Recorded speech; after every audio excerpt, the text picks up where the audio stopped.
saya prediksi Dewi ini tergolong tipe orang visual.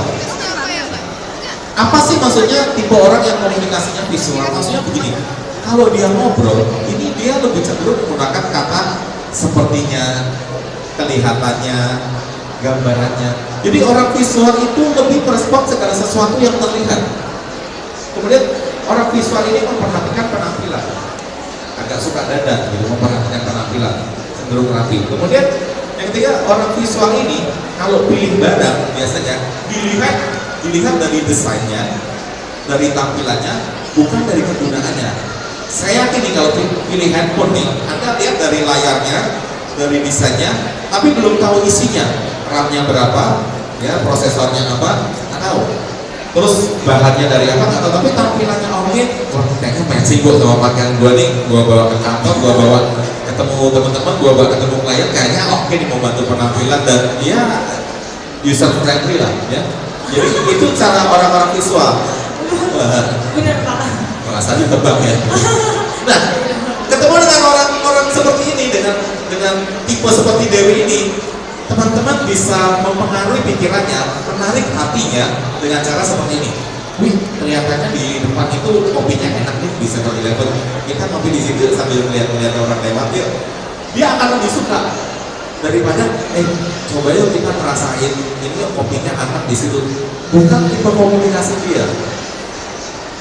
Jadi orang visual itu, kalau Anda ketemu dengan orang-orang visual, ciri-cirinya mirip Dewi, bahasa untuk mempengaruhi pikirannya adalah melihat, yuk kita lihat, nampaknya, sepertinya.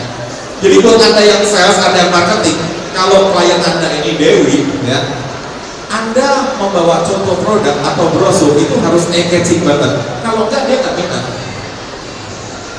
Produknya bagus, kualitas itu nomor 2 buat dia. Yang penting ini kalau ditaruh di kantor gue kelihatan bagus enggak? Karena kalau produknya nggak terlalu bagus, ya nggak apa-apa, kan ada garansi, nggak masalah kan, bisa diperbaiki kan. Jadi itu cara berpikir orang-orang visual, ya, memahami. Jadi kalau Anda ketemu HRD yang visual, Anda bisa menceritakannya dengan gaya bahasa visual. Ya Bu, saya melihat di perusahaan ini ada kesempatan yang cukup baik untuk saya berkarir di sini. Ya, saya lihat, menurut pengamatan saya perusahaan ini sangat menarik, karena terlihat bahwa perusahaan ini sukses. Ya, menarik, terlihat, itu mempengaruhi HRD yang tipenya mirip-mirip sama Mbak Dewi. Itu tipe visual ya. Kalau tipe auditori, orang tipe auditori ini ciri-cirinya biasanya kalau ngomong cenderung agak pelan, suaranya nggak terlalu keras, bicaranya juga nggak terlalu cepat. Kalau Dewi ini kalau ada ajak ngobrol, ya Anda bicara bisa ketinggalan, bicara cukup cepat, benar ya Dewi? Kita sama orang visual Pak. Nah, untuk ketemu dengan orang-orang yang auditori ini, ya Anda suaranya jangan keras-keras. Mereka cukup peka dengan yang namanya suara. Ya. Jadi sangat membantu bila teman-teman ketemu dengan orang auditori ini bicaranya nyaman, seperti Mas ini cenderung tipe auditori, ya lebih suka dengerin musik yang lembut, yang ini daripada yang musik yang keras-keras. Kalau jalan-jalan ini ke mall, dia nggak terlalu, kalau suaranya bisik nggak terlalu suka, tapi kalau ada musiknya yang enak dia lebih suka, betul Mas? Ya betul ya.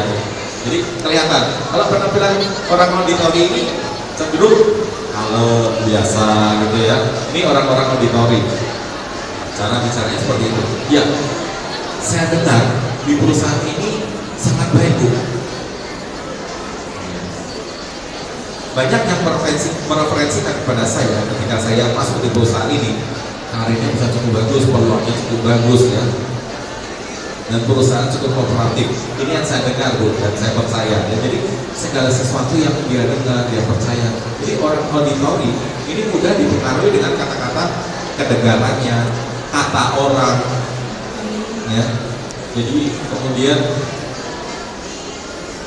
menurut orang lain, kata orang, kedengarannya, menurut pemberitaan ya, itu kata-kata untuk menaklukkan orang-orang auditori. Kemudian orang-orang kinestetik. Orang kinestetik itu lebih mudah dipengaruhi dengan kata-kata yang bisa dirasakan. Jadi suasananya, ya Bu, saya rasa suasana di kantor ini sangat nyaman, ya.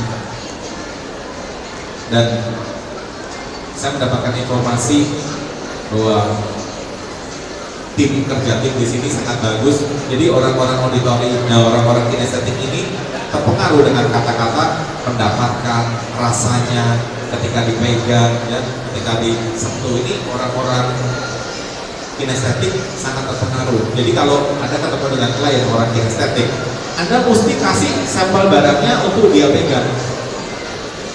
Ya. Barangnya ini kelihatan kusam sedikit, nggak berpengaruh terhadap orang-orang kinestetik atau orang-orang auditori. Tapi orang kinestetik itu ini pegang barangnya. Jadi kalau Anda punya brosur, dia harus pegang brosurnya. Kalau orang visual nggak perlu, cukup brosur Anda rapi, mereka bisa lihat. Kalau orang auditori, ya Anda menjelaskannya harus bagus, ya, kata-katanya harus bagus. Nah ini tips dan trik yang lain untuk mempengaruhi saat Anda berkomunikasi, ya. Jadi pastikan dulu ini orang termasuk tipe auditori, kinestetik, atau tipe visual. Wow, berguna sekali ya. Ada yang mau bertanya? Ya. Kemudian, oh ya satu lagi Dewi. Ya. Biasanya orang visual, orang auditori, kinestetik kalau sama-sama datang ke job fair, ini cerita mereka beda-beda ketika sampai di rumah, sampai di kos-kosan. Orang visual akan cerita begini, wah yang jaga cakep-cakep, MC-nya cakep gitu ya, kurang lebih begitu ya. Wah, lampunya terang gitu ya, suasananya kelihatannya keren, bagus. Kalau orang kinestetik datang ke sini dia cerita, wah AC-nya nggak terlalu dingin nih, lumayan gerah nih, sampai ada yang kipas-kipas juga nih gitu ya. Wah rasanya rame banget ya. Itu orang kinestetik kalau cerita. Orang auditori akan, wah katanya di sana, di perusahaan sana bagus. Saya dengar tadi ada job seeker yang bilang ini. Katanya HRD di sini lebih welcome gitu ya. Katanya. Jadi tiga tipe ini kalau sama-sama datang ke job fair, cara mereka bercerita itu beda-beda. Oh, cara pandangnya berbeda-beda. Oke. Ada pertanyaan? Ada? Ya, silakan. Silakan Masnya.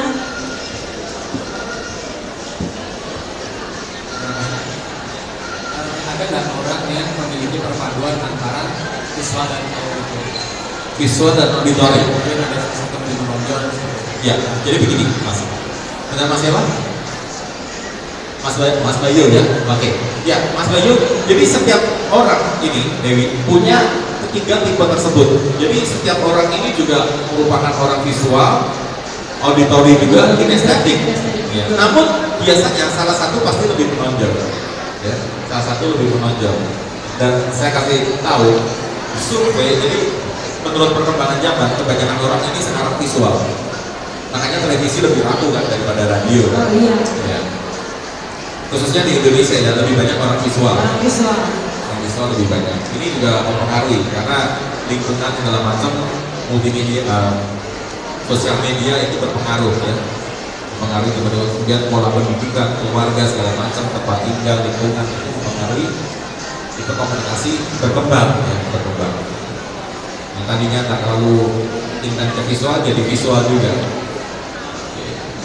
Ada lagi pertanyaan? Ada lagi ditanyakan? Ada yang mau tanyakan? Kalau tidak ada, tips yang terakhir yang saya akan bagi-bagikan, yang kita akan bagi-bagikan adalah bagaimana bahasa tubuh ketika diwawancara. Oke, itu penting sekali tuh bahasa Penting tubuh. banget ya. Karena diwawancara itu kadang-kadang suka salah ya. Suka salting Suka kan? salah, suka melakukan yang dibilang kebodohan yang seharusnya tidak dilakukan. Betul sekali Dewi. Jadi kadang-kadang HRD-nya terlalu cakep atau terlalu angker gitu. Itu sama-sama bikin salting, betul ya? Mbak Mas ya, betul ya, sama-sama bikin salting. Apalagi Anda yang baru pertama kali masuk dalam dunia profesional, habis ada fresh graduate, ada habis lulus, kemudian Anda ketemu dengan orang-orang yang beda dengan dunia pendidikan, beda dengan kampus. Ya. Kalau di kampus itu ujian Anda yang dinilai, hasil tes Anda. Kalau di sini adalah personality Anda, kemampuan komunikasi Anda yang dinilai. Bahkan survei terbaru dari perusahaan, ketika diambil survei dari perusahaan-perusahaan industri